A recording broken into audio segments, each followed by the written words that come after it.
Hello friends, હું ધ્રુવલ શાહ. હું મનોવૈજ્ઞાનિક છું અને જીપ્સની ટીમ સાથે કામ કરી રહ્યો છું. આજે હું એક નવો ટૉપિક લઈને આવ્યો છું, proactive approach in possible mental health issues. તો તમે વિચારતા હશો કે આ શું હોઈ શકે.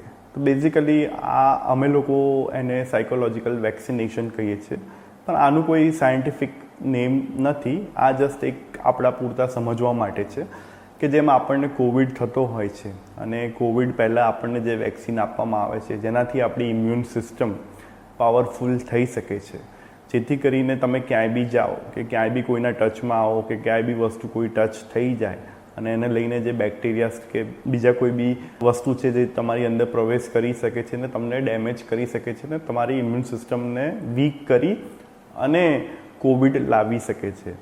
તો આવી રીતે જ એવું હોઈ શકે કે સાયકોલોજીકલ વેક્સિનેશન બી આપણે કરી શકીએ કે જેમાં આપણને ફ્યુચરમાં એવું લાગતું હોય પોસિબિલિટીઝ કે ભાઈ આવા સંજોગોમાં આપણી મેન્ટલ હેલ્થ બગડવાનું કારણ હોઈ શકે છે. જેમ કે આજકાલ ઘણું હોય છે કે એંગર મેનેજમેન્ટમાં લોકોને ઇશ્યુઝ થતા હોય છે, સ્ટ્રેસ મેનેજમેન્ટમાં ઇશ્યુઝ થતા હોય છે. આજકાલની લાઈફસ્ટાઈલ એવી થઈ ગઈ છે કે જેમાં તમે કોન્સ્ટન્ટલી તમારે એક્ટિવ રહેવું પડે છે, કામ કરવું પડે છે અને તમારે માઇન્ડને રિલેક્સ થવા માટેનો મોકો નથી મળતો.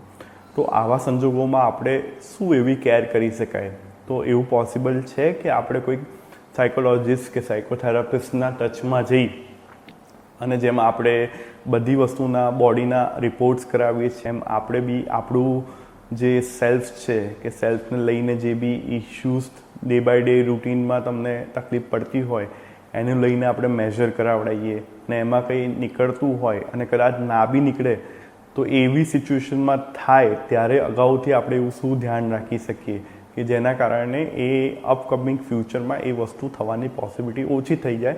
એટલે કે તમારી ઇમ્યુન સિસ્ટમ પાવરફુલ થઈ જાય, એમ કે તમારો જે મેન્ટલ હેલ્થને જે ડીલ કરવા માટેનો જે સ્ટ્રેન્થ જોઈએ એ તમારી ઇન્ક્રીઝ થતી જાય, જેથી કરીને તમે કોઈ બી સિચ્યુએશનમાં એ વસ્તુની સાથે લડી શકો આરામથી. અને મોસ્ટલી સાયકોથેરાપીનો ગોલ એક જ હોય છે કે માણસને કેવી રીતે ઇમોશનલી ઇન્ડિપેન્ડન્ટ બનાવીએ જેથી કરીને એ એટલા ફ્રી થઈ જાય કે કોઈ બી વ્યક્તિ એમની લાઈફમાં અવેલેબલ હોય કે ના હોય પણ એ ઇમોશનલી પોતાની જાતને સેલ્ફ રેગ્યુલેટ કરી શકે, સેલ્ફ પ્રોસેસ કરી શકે. તો આ વસ્તુ કરવાથી એ એમના ઇમોશન્સ, એમના કોર બિંગ સાથે વધારે ટચમાં આવી શકે છે અને પોતાની સેલ્ફને શું જોઈએ છે એ ફાઇન્ડ આઉટ કરી શકે છે. બિકોઝ ઓલવેઝ આપણે થોટ્સમાં રહેતા હોઈએ છીએ, પણ થોટ્સ એ સુપરફિશિયલ વસ્તુ છે જે જનરલી ઇમોશન બેઝડ હોય છે.